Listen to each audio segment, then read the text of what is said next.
Hi, Mike Manson with Small World Big Data, and I'm here talking to someone pretty famous, or maybe even infamous to some of you, in the backup and recovery space. That's Mr. Backup. I've got W. Curtis Preston here today. We're going to talk about what he's up to and what people should be thinking of to maximize the things they can do with their backups. And specifically, we'll get into what that means here in a moment, so just hold on.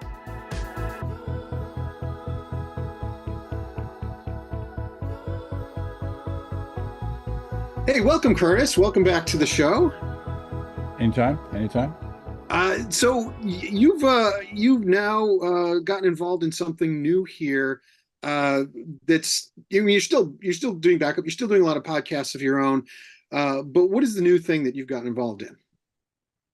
So I'm working with a company called S2 Data, and it is interesting. It is definitely a departure for me. It's in the same area, but it's on the other side of the game. Basically, I've spent all of my career trying to figure out how to do backups, and now I'm at a company who does pretty much nothing but restores. Restores. Okay, because we always said, like, well, what good is a backup if you can't restore it, right? I mean, the whole point of that is doing backups to restore. But I mean, it's been a long time. It's been decades to try to convince people that they need to do backups. They need to do them correctly. There's certain rules you should follow, certain strictures, or you're going to get messed up. And there's a lot of people I talk to who still don't do backups. I don't think we've solved that problem yet, Curtis. No, we haven't. But you know. All right, so tell us about S2 Data. This is a company now that you said specializes in the restore side of things. What does that mean, the restore side of things? Are they taking people and helping them recover? What are they doing?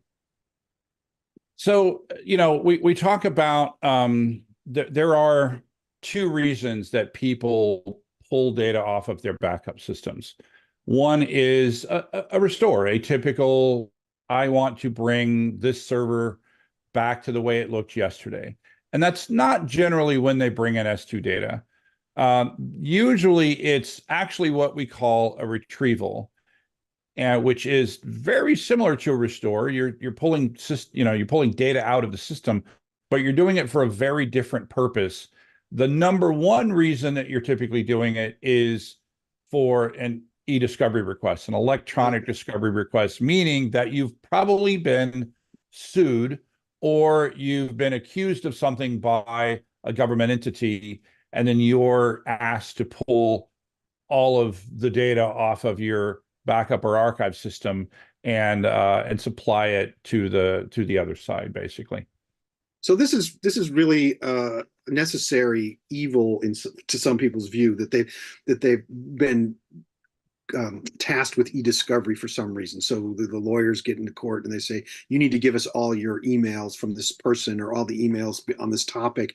And you think companies would be aware of this by now, but they go back and say, like, oh, all I have is a bunch of tapes that are encrypted back off site in some vault somewhere. So how do I do that? Is that really what we're looking at? Yeah, and that's pretty much when they end up calling us, right? Okay. Because one of the things that I've talked about in my career, a couple of things. One is that the one thing that's not changed in the over 30 years I've been doing backup is that nobody wants to be the backup person, right? So nobody ends up specializing in backup, and that's how I ended up, making my career, is helping people do the one thing that they didn't want to do. The other thing that, and what's related to that is that if they don't know anything about backup, they really don't know anything about restore, because you spend all of your time in most backup systems, you spend all of your time in trying to figure out how to, how to make the backup system run efficiently, how to make sure that you get it done every day. You spend very little of your time trying to figure out how to actually pull data out of the backup system. So they're barely decent at backup, but they are rarely ever good at restore. That's one problem. The other problem is, if you've been given an e-discovery request, you're not actually doing a restore, you're doing a retrieval. And they sound very similar, but they are actually extremely different. Let me give you an example of both. A restore is, give me yesterday's backup of Oracle and restore that server over there to the way it looked yesterday. That is a restore, because you're literally restoring to the system, restoring the system to the way that it looked yesterday. Even if it's restoring it to the way it looked 3 weeks ago, that's still a restore. But a retrieval is what you do with an e-discovery request. What you're being asked is, don't restore that server to the way it looked yesterday. Please give me all of the emails that Curtis wrote for the last 3 years. That is not something that most backup software packages are equipped to handle. So they're not good at doing it. And then the thing that they have to do, they have to be like experts at it, because you're being forced to use a tool that simply wasn't designed to, to do what you're asking it to do. I mean, there's a maximum inefficient way to do this, which I think is what checks the box for a lot of people, which is to say, if I need to go do a retrieval, I will do a restore first in some offsite thing. I'll do the big restore. And boy, that could be expensive and time consuming. And then when I have that restore, I can turn that over to somebody else again, and they go inside there, maybe try to do retrieval of certain files or things. But that might not even be so easy to do, because who has the system accesses and things to do that once you get inside there. Yeah, the problem with doing it that way is you don't actually have to do one restore. You have to do hundreds of restores. Yeah. So you have a full backup of, let's say, Exchange. You have a full backup of Exchange for every week for the last 3 years. I would have to do 156 restores of Exchange to an alternate server, which, for the record, is a very that in and of itself is a complicated restore. You have to do 156 restores of that server, which is 52 times 3, right? And then run an extraction against Exchange to pull out just the emails that you need, create a PST file, and do that 156 times. That's for a 3-year request. You might get a 5-year or a 7-year request. And so, yeah, it is technically possible to do this, but you definitely, it's the, to use a phrase from my dad, you're going around your elbow to get to your thumb. We're not even kind of introducing in this conversation the fact that people are relying on Microsoft 365 to do their backups, which they're not doing necessarily. So yeah, this is already presupposed that you actually are at least accomplishing your own backups on your email services like you're supposed to. Absolutely, yeah. Yeah, I mean, because that's there's so many dominoes here that can fall. Just let us know in your perspective just how bad it is when you can't fulfill e-discovery for somebody when that comes down, because we know what happens if you can't do disaster recovery, your business continuity. I mean, you have some very identifiable ROI problems. But what is the penalty for not being able to do an e-discovery in a timely manner? Well, I'm going to give a very American answer, right? Because in America, we get sued a lot, and we end up doing electronic discovery requests a lot. The boogeyman here, the absolute nightmare that you could find yourself in if you're unable to retrieve the data from your backup system in a timely manner, is what's called an adverse inference instruction. What it is the judge has determined that you are you are beyond incompetent. They believe that you're actually doing it slowly on purpose, and that you're stalling. And they are inferring from that behavior something adverse to your case. And so they then instruct the jury, basically, whatever the plaintiff said is on the backups, just assume that it's there. And there are many famous cases throughout the history. The most famous was probably, or most infamous, would be back in, I think it's 2005, and it was J.P. Morgan was sued. And they were unable to do this, and the judge issued an adverse inference instruction to the jury. They lost a $2 billion case as a result. And obviously, there are many other examples that are much smaller in terms of numbers, but that's what you're worried about. Is you're worried that the judge would come back and say that issue an adverse inference instruction.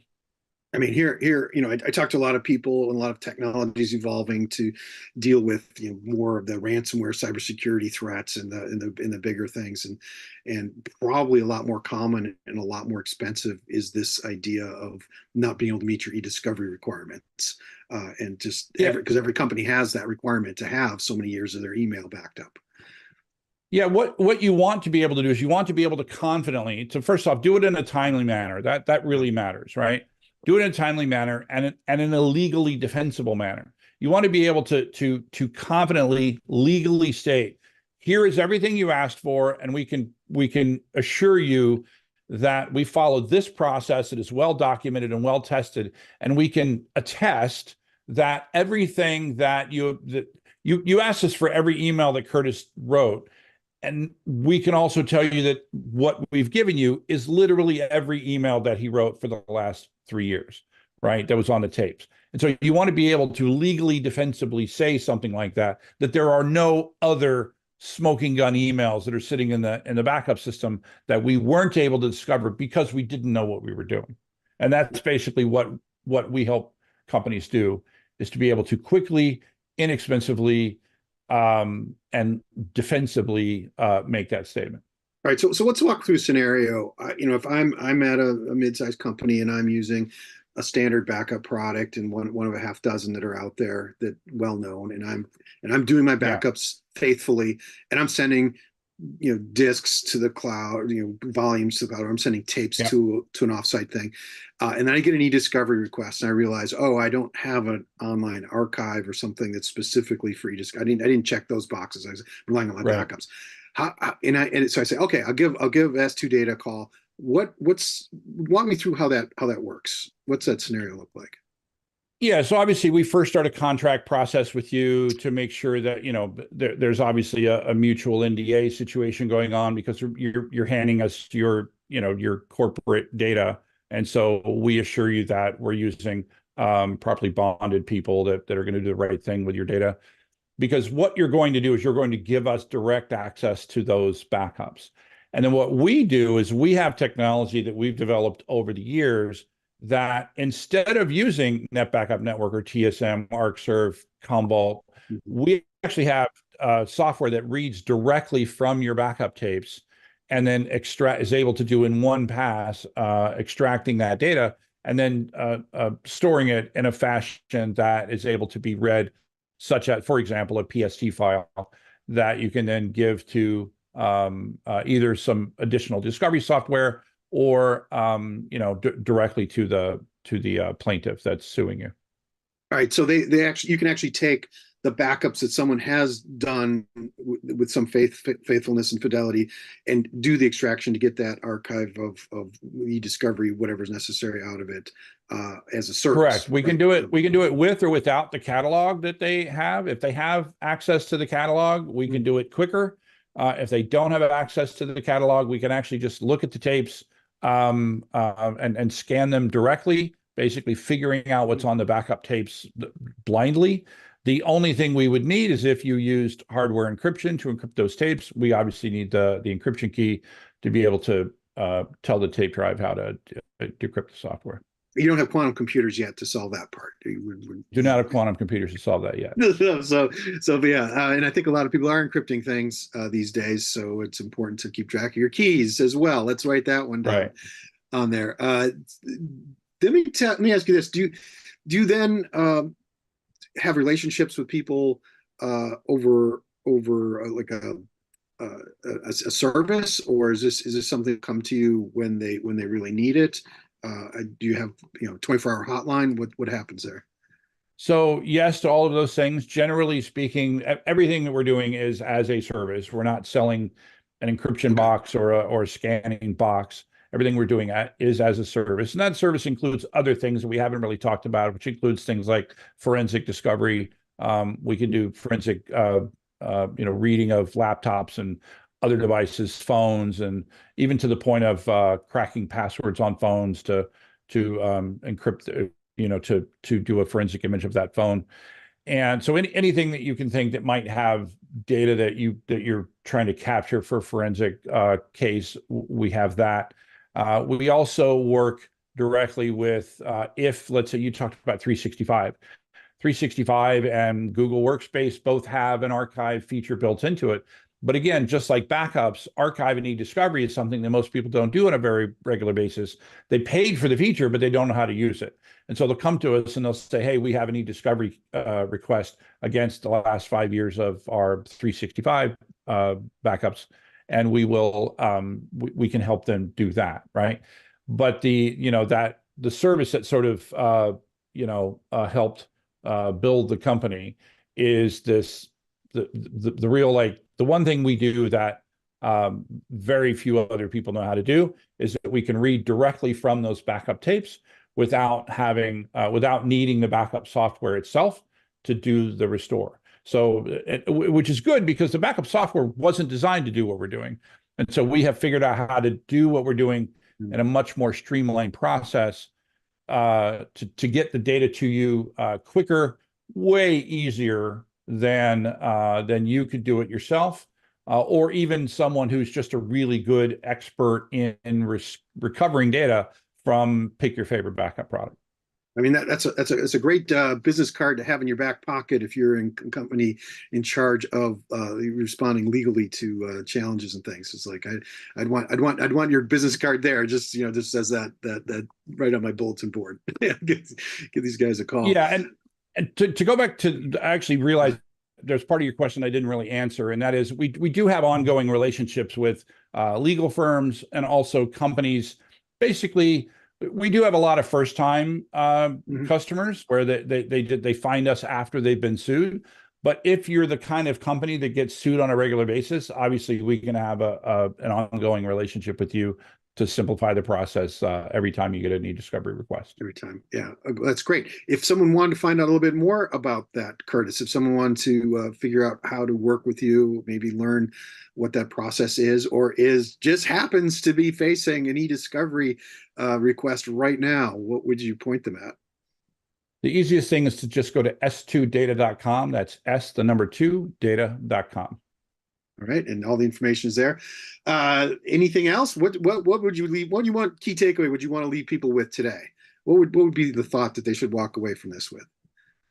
I would just say that if you've been given an e-discovery request and you've never tried to satisfy that from backups, just take it from somebody who has specialized in this for over 30 years. It will be one of the most painful things you've ever done. Or you can simply hand it to us and we'll do it, easy peasy.